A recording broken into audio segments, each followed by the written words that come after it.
जय श्री राधे भक्तों। महाशिवरात्रि का पावन पर्व आने वाला है और महाशिवरात्रि का पर्व इस साल और भी विशेष हो रहा है भगवान शिव की कृपा पाने के लिए। 11 मार्च 2021 को महाशिवरात्रि के दिन बन रहा है महान कल्याणकारी शिव योग और इसके साथ ही हर कार्य में सिद्धि दिलाने वाला सिद्ध योग।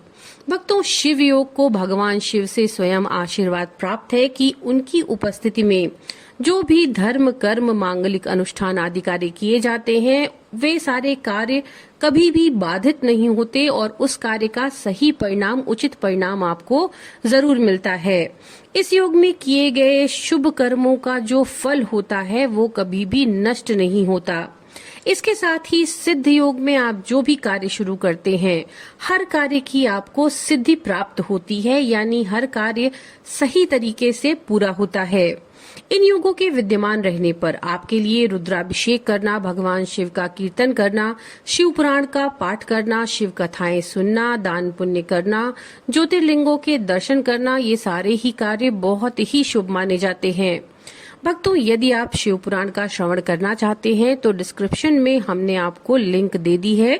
उस लिंक में जाकर के आप शिव पुराण की संहिताओं का श्रवण जरूर कीजिए। इसके अतिरिक्त इस दिन चूंकि सिद्ध योग है तो हर घड़ी बहुत ही शुभ होती है। महाशिवरात्रि के दिन कुंवारी कन्याएं जो व्रत रखती हैं उन्हें व्रत के फल स्वरूप मनोनुकूल पति की प्राप्ति होती है। वैवाहिक स्त्रियों के वैधव्य दोष का भी नाश होता है। महाशिवरात्रि के दिन हमें शिवलिंग का पूजन पूरे विधि विधान के साथ करना चाहिए, क्योंकि पूजन से जन्म कुंडली में नवग्रह के संबंधित जो भी दोष होते हैं वो सभी शांत होते हैं। खास तौर पर चंद्र जनित जो दोष होते हैं, जैसे मानसिक अशांति होती है, आपका मन हमेशा अशांत बना रहता है, या आपके मानसिक स्वास्थ्य से संबंधित समस्याएं हैं, या मित्रों से संबंधित है, मकान वाहन के सुख से संबंधित है, हृदय रोग है, नेत्र विकार है, चर्म कुष्ठ रोग है, या सर्दी खांसी की बीमारी है, कफ निमोनिया है, इन रोगों से भी हमें मुक्ति मिलती है अगर हम महाशिवरात्रि के दिन विधिवत शिवलिंग का पूजन करते हैं। तो सुहागिन महिलाओं को इस दिन मां पार्वती के निमित्त श्रृंगार की चीजें जरूर चढ़ानी चाहिए। मेहंदी, आलता, बिंदी, सिंदूर, ये चीजें आपको मां पार्वती को जरूर अर्पित करना चाहिए और इसके साथ ही पंचामृत से भगवान शिव का अभिषेक आपको जरूर करना चाहिए।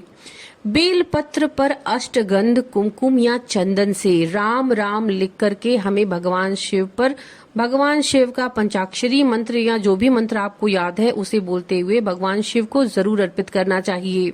बहुत ही पुण्यदायी कार्य ये होता है। इसके साथ ही भांग, धतूर, मंदार पुष्प, गंगा जल भी हमें इस दिन भगवान शिव को जरूर अर्पित करना चाहिए और उनसे प्रार्थना करनी चाहिए कि वो आपके जीवन के सभी प्रकार की समस्याओं का अंत करें। शिवलिंग पर बेल पत्र चढ़ाने से हमारे व्यापार में, व्यवसाय में उन्नति होती है और सामाजिक प्रतिष्ठा हमें मिलती है। भांग अर्पण करने से घर में जो भी आपके अशांति है या प्रेत बाधा है या चिंताएं हैं, ये सभी दूर होती हैं। मंदार पुष्प से नेत्र और हृदय के विकार दूर होते हैं।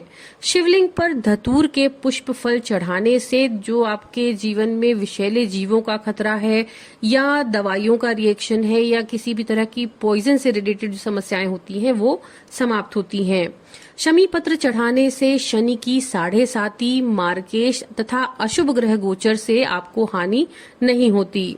तो इसीलिए महाशिवरात्रि के हर एक क्षण का आप सदुपयोग करें, भगवान शिव की कृपा प्राप्त करें और अपने जीवन के हर प्रकार की समस्याओं से मुक्ति प्राप्त करें। भक्तों, महाशिवरात्रि के चारों प्रहर के पूजन का समय क्या है ये जानकारी हमने आपको अपने मार्च के कैलेंडर में दे दी थी, जिसकी लिंक आपको डिस्क्रिप्शन में मिल जाएगी। तो महाशिवरात्रि के दिन भोले बाबा के विधिवत पूजन से जहां एक ओर आपके ऊपर उनकी कृपा बनती है, वहीं दूसरी ओर कुछ ऐसी चीजें होती हैं जो हमें गलती से भी भगवान शिव के पूजन के समय नहीं करना चाहिए। क्या कार्य है वो जो आपको नहीं करना चाहिए, तो चलिए देख लेते हैं।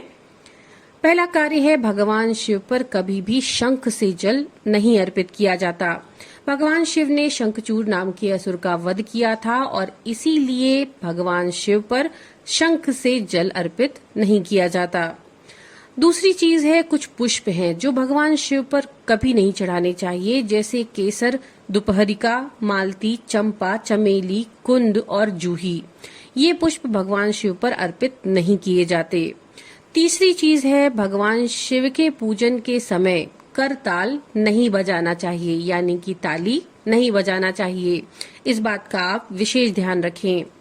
चौथी चीज है तुलसी पत्र भगवान शिव को कभी भी अर्पित नहीं किया जाता। पांचवी चीज है भगवान शिव को काला तिल हमें अर्पित नहीं करना चाहिए।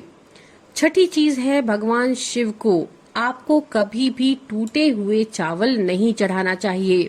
भगवान शिव को अक्षत जो हम अर्पित करते हैं, जो साबुत चावल हम अर्पित करते हैं, वो बहुत ही कल्याणकारी होते हैं, हमारे लिए बहुत ही शुभ फलदायी होते हैं। खासतौर पर आर्थिक समस्याओं के समाधान के लिए अक्षत का प्रयोग भगवान शिव पर हमें जरूर करना चाहिए, लेकिन इस बात का ध्यान रखना चाहिए कि वो साबुत हो। टूटे फूटे चावल हमें भगवान शिव पर बिल्कुल नहीं चढ़ाना चाहिए। अगली चीज है कि भगवान शिव के पूजन में आप कभी भी हल्दी और कुमकुम का प्रयोग ना करें। तो ये वो चीजें हैं जिनका हमें महाशिवरात्रि के दिन तो जरूर ध्यान रखना चाहिए। वैसे तो शिवलिंग के नियमित पूजन में भी हमें इन बातों का ध्यान जरूर रखना चाहिए। और जिन लोगों के जीवन में धन से जुड़ी हुई समस्याएं बहुत बनी रहती हैं, वो सोमवार के दिन या महाशिवरात्रि के दिन या भगवान शिव के किसी विशेष दिन जैसे प्रदोष व्रत पड़ता है, तो इन दिनों में भगवान शिव के मंदिर में जाकर के 1.25 किलो अक्षत उन्हें अर्पित कीजिए और उन्हें चढ़ाने के बाद उस चावल को आप, उस अक्षत को आप बांट दीजिए, किसी भी गरीब व्यक्ति को दे दीजिए या पंडित जी को दे दीजिए। ऐसा करने से आपके जीवन में जो भी आर्थिक समस्याएं हैं वो धीरे धीरे करके जरूर समाप्त होती हैं।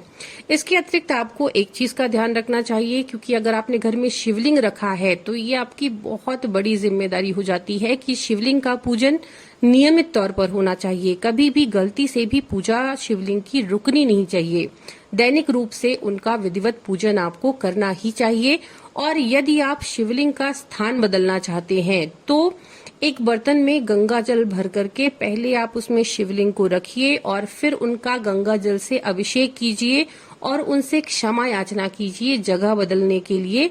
उसके बाद ही उनका स्थान परिवर्तित कीजिए। इसके अतिरिक्त आप जब भी घर में शिवलिंग लेकर के आते हैं स्थापना के लिए, तो ये हमेशा ध्यान रखिए कि उनमें धातु से बना हुआ एक नाग हमेशा लिपटा हुआ होना चाहिए और इन्हें कभी भी अकेले नहीं रखना चाहिए। इनके साथ हमेशा माता गौरी और गणपति जी की मूर्ति भी रखनी चाहिए। शिवलिंग घर में अकेले नहीं रखा जाता। इसके साथ ही इस बात का भी जरूर ध्यान रखिए, क्योंकि अब गर्मियां आने वाली हैं, तो गर्मी के मौसम में एक जो विशेष तौर पर गर्मी का समय होता है, उस समय में भगवान शिव के ऊपर जलधारा हमेशा बनी रहे। शिवलिंग के ऊपर सदैव जलधारा बनी रहे, अन्यथा वहां पर नकारात्मक ऊर्जा का वास होने लगता है। जैसे मैं अपनी बात करूं तो हमारे यहाँ जो शिवलिंग है उनके ऊपर जलधारा जो हम रखते हैं, तो अक्षय तृतीया से लेकर के गुरु पूर्णिमा तक निरंतर वो जलधारा चलती रहती है। तो ये आपको एक कार्य जरूर करना चाहिए। जब गर्मियां बढ़ती हैं उस समय पर आपको शिवलिंग जो आपने घर में रख रखे हैं उनके ऊपर जलधारा निरंतर चलती रहे। तो ये कुछ सावधानियां हैं जो आपको महाशिवरात्रि के पूजन में रखना है और दैनिक रूप से भी आपको जिन चीजों का ध्यान रखना चाहिए। हम आशा करते हैं ये जानकारियां आपके लिए उपयोगी होंगी। नमो नारायण।